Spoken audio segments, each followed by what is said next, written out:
Yeux de biche, silhouette plantureuse, crinière ébène. Monica Bellucci, maîtresse de cérémonie du 70e Festival de Cannes, est plus sexy et désirable que jamais. Ses deux maternités et sa maturité n'ont en rien altéré le désir des réalisateurs et de ses admirateurs. Au contraire, mannequin vedette devenue star du 7e art, celle que l'on considère à juste titre comme l'une des plus belles femmes du monde, qui a tourné avec Dino Risi, Francis Ford Coppola, Emir Kusturica, David Lynch, embrassé une carrière internationale avec les blockbusters Matrix, Wachowski et James Bond, Sam Mendes. Visage des cosmétiques Dior, sulfureuse ambassadrice du parfum Dolce. C'est en héroïne de la saison 3 de Mozart in the Jungle, diffusée dès le 14 mai à 20h40 sur OCS City, que nous l'avons rencontrée. Qui est Alessandra, votre personnage dans la série Mozart in the Jungle? C'est une chanteuse d'opéra en crise, une femme complexe trahie par le temps, trahie par son talent. L'arrivée d'un jeune directeur d'orchestre incarné par Gaël Garcia Bernal va lui permettre de se réconcilier avec elle-même, de raviver la flamme qui brûle en elle. Elle regarde cet homme comme lui la regarde, avec amour et respect. Alessandra exprime volontiers ses angoisses. Sans passion pour l'animé, elle semble anéantie. Vous comprenez ce lien extrême avec un art? C'est une diva. Elle a un comportement à la fois enfantin et pervers. Tout ça est lié au monde de l'art et de la musique classique. Une chanteuse d'opéra possède son instrument à l'intérieur d'elle-même. Je pense qu'une cantatrice est beaucoup plus fragile qu'une actrice, qui joue son rôle protégée par le masque du personnage, par le filtre de la caméra. Alessandra a besoin de souffrir pour exercer son art. Est-ce votre cas aussi? C'est terrible à dire, mais la souffrance nous nourrit et nous fait grandir. Bien plus que le bonheur. La douleur est une source d'inspiration. Elle nous donne la possibilité d'explorer nos zones obscures et de comprendre ce que l'on cherche vraiment. Ressentir des émotions négatives, violentes, voire destructrices, est un des guides de notre parcours de vie. Comme elle qui prépare des pâtes dans sa cuisine. Avez-vous un côté mama italienne? J'aime avoir des moments entièrement dédiés à ma famille, à mes enfants, à mon chez-moi. Comment conjuguez-vous cette dualité entre la célébrité, la gloire même et le quotidien? Mon travail est fait de lumière et d'ombre, et je dois dealer avec ça. Ce n'est pas évident, mais j'y parviens.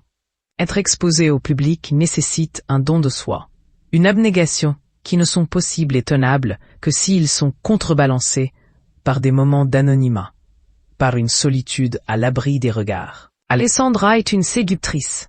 Cette attitude détermine son rapport au monde et aux autres. Avez-vous le sentiment d'avoir dépassé ce souci de plaire? La relation tumultueuse et sensuelle entre cette femme mûre et cet homme beaucoup plus jeune est très belle, parce que c'est une femme marquée par les traces du temps, qui n'a pas peur de se montrer dans sa détresse, d'exprimer son besoin d'être aimée. La vulnérabilité rend les gens intéressants. Il n'y a pas plus touchant que la fragilité, que de susciter le désir malgré soi. Lorsqu'elle ne chantait plus, elle dit qu'elle n'était plus rien. L'histoire de cette femme est celle d'une mort suivie d'une renaissance. D'ailleurs, elle chante dans un théâtre qui s'appelle La Phénix. Le Phénix, un lieu culturel qui a brûlé à 2 reprises et a été entièrement reconstruit sur ses cendres. D'ailleurs, est-ce votre voix que l'on entend sur scène?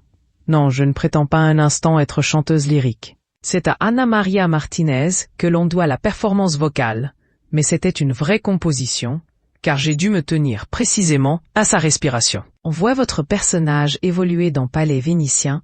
Dans quel milieu avez-vous grandi? Alessandra vient d'un milieu très simple, elle a construit richesse, luxe et splendeur grâce à son talent. Moi, je suis née fille unique dans un petit village de la province de Pérouse, en Ambrie. Vous savez, il n'y a pas de grande métropole en Italie. Même Rome et Milan sont de petites villes par rapport à Paris. On connaît votre soif de parcourir les continents, votre capacité à parler parfaitement 5 langues. Comment s'est aiguisé votre appétit de découverte? Une adolescence ennuyeuse et difficile a développé ma curiosité. Il y a l'envie inconsciente d'échapper à quelque chose, sûrement. J'ai découvert que mon grand-père était né à Chicago et qu'il avait eu le courage de faire un énorme voyage pour nourrir sa famille. Ma veine de citoyenne du monde doit également être dans mes gènes. Quel regard portez-vous sur votre carrière? Je suis toujours étonné lorsqu'on m'appelle pour une série américaine avec un rôle pareil. C'est plus facile, plus aisé, de faire les bons choix quand d'aussi belles propositions viennent à vous. J'ai conscience d'avoir beaucoup de chance. Quelle est votre mélodie du bonheur? Les chansons et comptines d'un enfant. Votre tube honteux de l'été, je chante tout le temps Ti amo d'Umberto Tozzi. Sous la douche, avec le pommeau en micro, ça peut arriver. Qui menez-vous à la baguette? Pas grand monde, ce n'est pas ma manière d'agir. Et qui est votre maestro? J'en ai eu plein. Je dois remercier tous les grands hommes de cinéma avec lesquels j'ai travaillé. Pourriez-vous dire « Chi va piano va sano » ? C'est ma devise.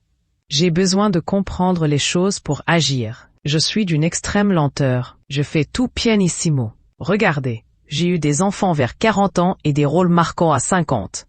Qu'est-ce qui va crescendo avec le temps? Le recul. Quel opéra seriez-vous? Carmen.